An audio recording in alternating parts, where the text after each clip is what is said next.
క్రైస్తవులుగా మనం ఎప్పుడు వింటూ ఉన్నమాట యేసయ్య నామంలో ఎంతో శక్తి ఉందని కదండి. నిజంగానే అనేక విధాలుగా మన జీవితాల్లో యేసయ్య నామంలో ఉన్న శక్తిని మనం చూస్తూ ఉంటాం.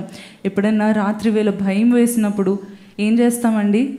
భయపెట్టే కళలు వచ్చేటప్పుడు ఏం చేస్తాము? లేచి యేసు నామంలో గద్దిస్తున్నానని ప్రార్థిస్తూ ఉంటాం. అటువంటి చిన్న వాటికైనా మన జీవితంలో వచ్చే పెద్ద రోగాలు, శోధనలు, అపవాది యొక్క తంత్రాలను లయపరచాలన్నా సరే మనం ఏం చేస్తూ ఉంటాం? యేసయ్య నామంలో ఉన్న శక్తిని మనం వాడుతూ ఉంటాం కదండి. మరి రీసెంట్ డేస్లో నేను ఎంతగానో నా యేసయ్య నామంలో ఉన్న శక్తిని నేనెంతగానో రుచి చూశానండి. 25 days ago I had an emergency C-section.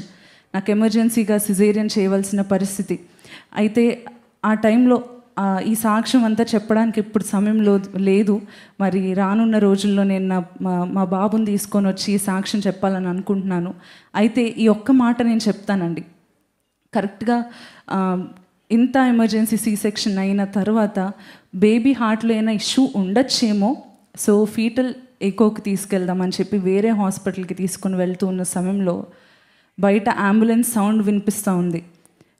Imagine, ఇక్కడున్న ప్రతి తల్లికి ఈ బాధ అర్థమవుతుందేమో అండి కదా. అప్పుడే డెలివరీ అయ్యి ఇప్పటి వరకు బేబీని కనీసం సరిగ్గా చూడడానికి వీలు కాలేదు. ఇప్పటి వరకు బేబీ ఆల్రెడీ NICUలో ఉన్నాడు.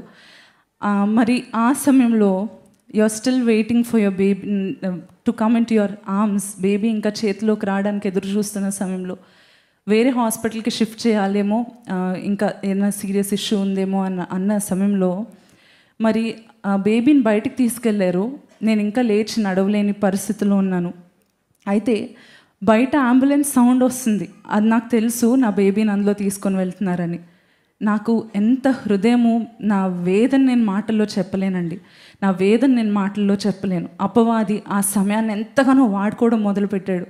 ఇంకంతే, తిరిగి నీ బేబీ నీ చేతుల్లోకి రాడని చెప్పి అపవాది ఇటువంటి ఆలోచనలు నాలో పెడుతూ ఉన్నప్పుడు నేను బోరుమని ఏడుస్తూ ఉన్నాను. అందరూ చెప్తున్నారమ్మా ఇప్పుడే ఆపరేషన్ అయింది, నువ్వు ఏడవకూడదు అని చెప్తా ఉన్నారు. కానీ నా బాధ నేను ఎలా చెప్పగలనండి? నేనేం చేయలేను, నా చేతుల్లో ఏం లేదు, నా బిడ్డ కూడా నా చేతుల్లో లేడు. ప్రవ్వా, ఇంత వాగ్దానాలతో కలిపి నువ్వు ఇచ్చిన బిడ్డ ప్రవ్వా తిరిగి నా చేతుల్లోకి వస్తాడో లేదు నేను చెప్పలేను ప్రవ్వా. బయట ఆ నాయిస్ వింటుంటే, ఆ సౌండ్ వింటూ ఉంటే నాకు అర్థం కావట్లేదు నా పరిస్థితి ఏంటో అంటూ నేను అంకిత్ ఇద్దరు కూడా ఏడుస్తూ ఉన్నాం. ఇద్దరు ఏడుస్తున్నాం. ఆ సమయంలో నాకు జ్ఞాపకం వచ్చింది, ఇది అపవాది యొక్క తంత్రము. ఎందుకంటే ప్రభు నాకు నా బిడ్డ విషయంలో ఇచ్చిన వాగ్దానము, ఆయన నీకు సంపూర్ణమైన బహుమానం ఇచ్చును అనే వాగ్దానం ప్రభు నాకు ఇచ్చాడు. అయితే ఆ సమయంలో పరిశుద్ధాత్మ దేవుడు నాకు జ్ఞాపకం చేస్తూ ఉన్నాడు, నువ్వు ఆ వాగ్దానాన్ని పట్టుకో, నేను నీ బిడ్డని నీ దగ్గరికి క్షేమంగా తీసుకొని వస్తానని చెప్పి ఇస్తున్న ఆ మాట నన్ను ఎంతగానో బలపరిచింది. పరిశుద్ధాత్మ దేవుడు మరి నన్ను బలపరుస్తూ ఉన్నాడు. ఆ సమయంలో నేను చేసింది ఏంటో తెలుసా? యేసు నామంలో నాలో ఈ దుష్ట తలంపు, నాలో ఈ నెగిటివ్ థాట్ని యేసు నామంలో గద్దిస్తున్నాను. నా బిడ్డకు యేసు నామంలో స్వస్థత కలుగునుగాక అని చెప్పి నేను ఇలా చెప్పడం మొదలుపెట్టానండి. కరెక్ట్గా 1/2 hourలో నాకు కాల్ వచ్చింది, బేబీ హార్ట్లో ఎటువంటి ప్రాబ్లం లేదు, యువర్ బేబీ ఈజ్ హెల్దీ అని. హల్లెలూయా. మరి సంపూర్తి సాక్ష్యం నేను వాడిని తీసుకొని వచ్చి చెప్తాను. ఎందుకంటే వాడు పుట్టడమే he came out of fighter, and పుట్టడమే వాడు యేసయ్య నామంలో ఉన్న శక్తిని రుచి చూస్తూ పుట్టాడు. హల్లెలూయా.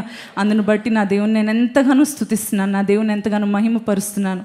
ఇది నా జీవితంలో సాక్ష్యం అండి. మీ జీవితంలో యేసయ్య నామమును ఇటువంటి వాటికే కాదు, యేసయ్య నామమును మీ జీవితంలో దేవుని చిత్తము లేకుండా అనుమతించబడిన కొన్నిటిని బట్టి దుష్టుని యొక్క బాణములను అణచివేయడానికి, విరగొట్టడానికి, రోగములను తొలగించడానికి, పాపములను విడిపించడానికి శక్తి కలిగినది. బిగ్గరగా చెప్దామా? శక్తి కలిగినది ఆ యేసయ్య నామములో ఉన్న శక్తి మనం రుచి చూద్దాం.